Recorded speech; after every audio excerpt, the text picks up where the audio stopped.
बनारस के पूर्व सांसद और कांग्रेस नेता राजेश मिश्रा जी नाराज बताए जा रहे हैं। क्यों? वहीं से जान लेते हैं। भैया, आपका तो जीवन खप गया कांग्रेस में, तो 40-45 साल बाद अब पार्टी से कैसी नाराजगी? मेरी पार्टी से नाराज़गी नहीं है। यदि मैं शुरू से विचारों से जुड़ा रहा हूँ और नेहरू परिवार के प्रति मेरी एक आस्था है, उसकी वजह से जुड़ा रहा हूँ। मेरे पॉलिटिकल करियर की जो शुरुआत हुई, मैं पीएचडी किया हूँ पॉलिटिकल साइंस से, पढ़ा लिखा हूँ, यूनिवर्सिटी का गोल्ड मेडलिस्ट था पॉलिटिकल साइंस का। यूनिवर्सिटी में चुनाव लड़ा, छात्र संघ का पदाधिकारी हुआ। 96 में मैं अपने जीवन का पहला चुनाव निर्दल जीता था। ग्रेजुएट कॉन्स्टिट्यूंसी का 8 ज़िले थे, 8 ज़िले में भाजपा को हमने हराया था। फिर उसी समय कांग्रेस टूटी यूपी में पहली बार। लोकतांत्रिक कांग्रेस बन रही थी, लोग मंत्री बन रहे थे, हमसे लोग कहते रह गए कि आगे मंत्री बन जाइए। मैंने कहा मुझे कांग्रेस की राजनीति करनी है, और लोगों ने कहा कि आप निर्दल जीते हैं, कांग्रेस बाद में कांग्रेस में चले जाइएगा। हमने कहा ना, मेरी इमेज ख़राब हो जाएगी, मैं कांग्रेस में रहूँगा। और एज ए इंडिपेंडेंट एमएलसी मैं कांग्रेस के बेंच पे बैठता था हाउस में, और वहाँ से मैंने अपने राजनीतिक जीवन की शुरुआत की है, सार्वजनिक जीवन की। 99 में पहली बार मैं जो है लोकसभा का चुनाव लड़ाया गया। पूरे यूपी में कांग्रेस के जो उम्मीदवार 9 लोग जीते थे, 10वां वोट सबसे ज़्यादा मेरा था, और इसलिए मैं हार गया था कि समाजवादी पार्टी ने जैनुल बशर जो सांसद थे गाजीपुर से, उनके लड़के सलमान बशर को लड़ाया, तब मैं 30-35 हज़ार वोट से हारा था।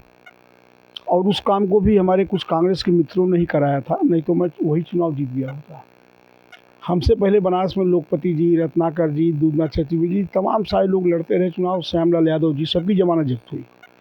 फिर 2004 में मैं एमएलसी हुआ 2002 में, और 2004 में सांसद हो गया।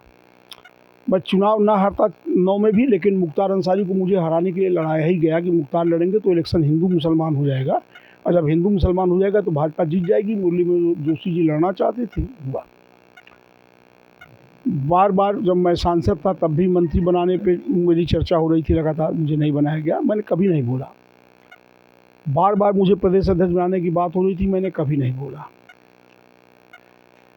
मैं जिस विचारों से कांग्रेस से जुड़ा हूँ, जो मेरी समझ है कि कांग्रेस देश में गरीब की, अमीर की, मध्यम वर्ग की, हर जात की, हर मजहब की पार्टी है, और हिंदुस्तान की तरक्की बंटवारा करके नहीं की जा सकती, सबको जोड़ के की जा सकती है। इसलिए मैं जुड़ा था। लेकिन मैं इधर देख रहा हूँ कि जो ओरिजिनल कांग्रेसी हैं, जो कांग्रेस के नाम पे राजनीति करते हैं, उन सबको तो छोड़ दिया गया, और कहाँ कहाँ से बाहर के लोगों को ले आके महिमा मंडित किया जा रहा है।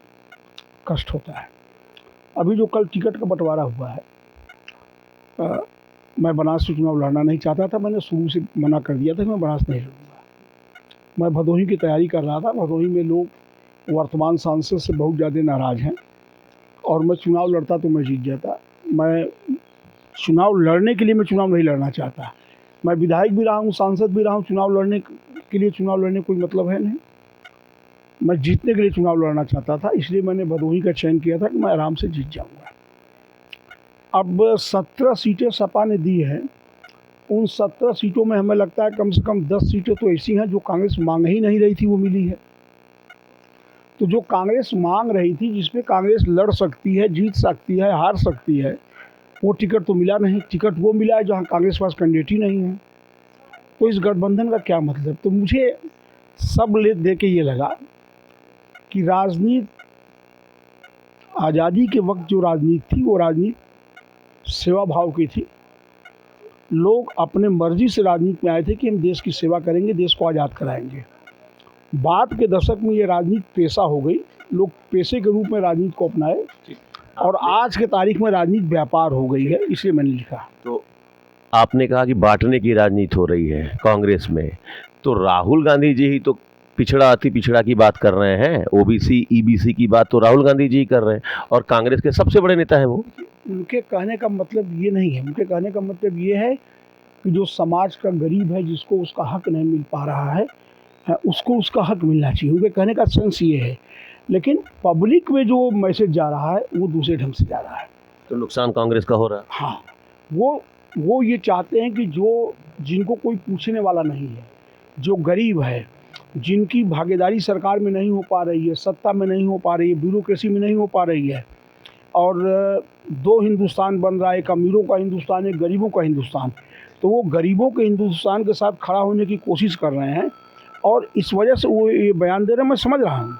अच्छा, अब एक बात बताइए, 17 सीटों पर कांग्रेस लड़ेगी और आप भी तैयारी कर रहे हैं चुनाव लड़ने की, तो अगर कांग्रेस से टिकट नहीं मिलता है तो क्या विकल्प होगा आपके पास?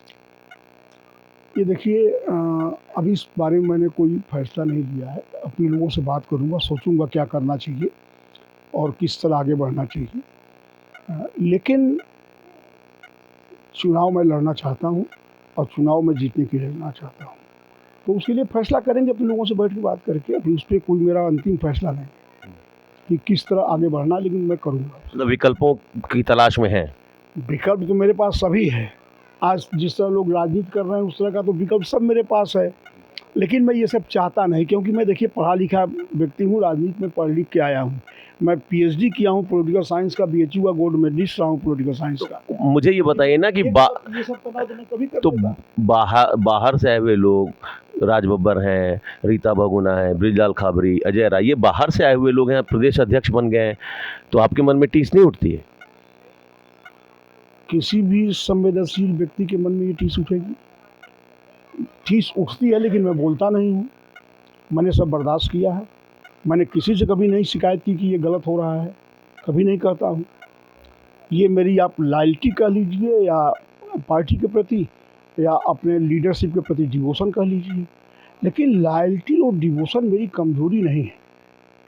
ये मेरे मन की अंदर की इच्छा है कि मैं पार्टी के प्रति लॉयल हूँ, अपने नेताओं के प्रति मैं। तो आप पहले ये बताइए, बनारस से चुनाव लड़ने के मूड में हैं आप?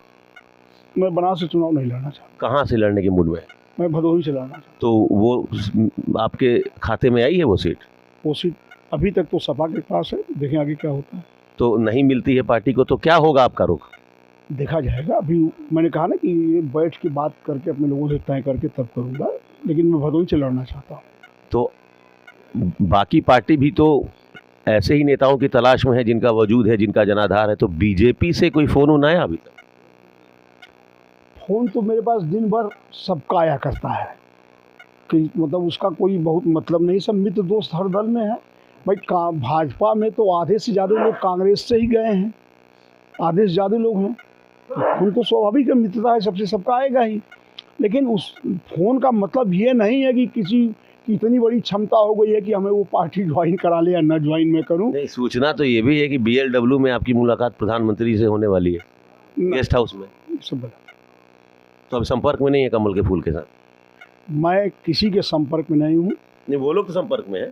मैं अपने संपर्क में हूँ, अपने मित्र दोस्तों के संपर्क में हूँ। मेरी वार्ता लगातार अपने मित्र दोस्तों से हो रही है कि क्या निर्णय लिया जाए। चलिए, क्या निर्णय लिया जाए ये समय तय करेगा, लेकिन विकल्पों की तलाश में है। चुनाव लड़ना चाहते हैं राजेश मिश्रा जी, चुनाव लड़ना चाहते हैं, भदोही से चुनाव लड़ना चाहते हैं।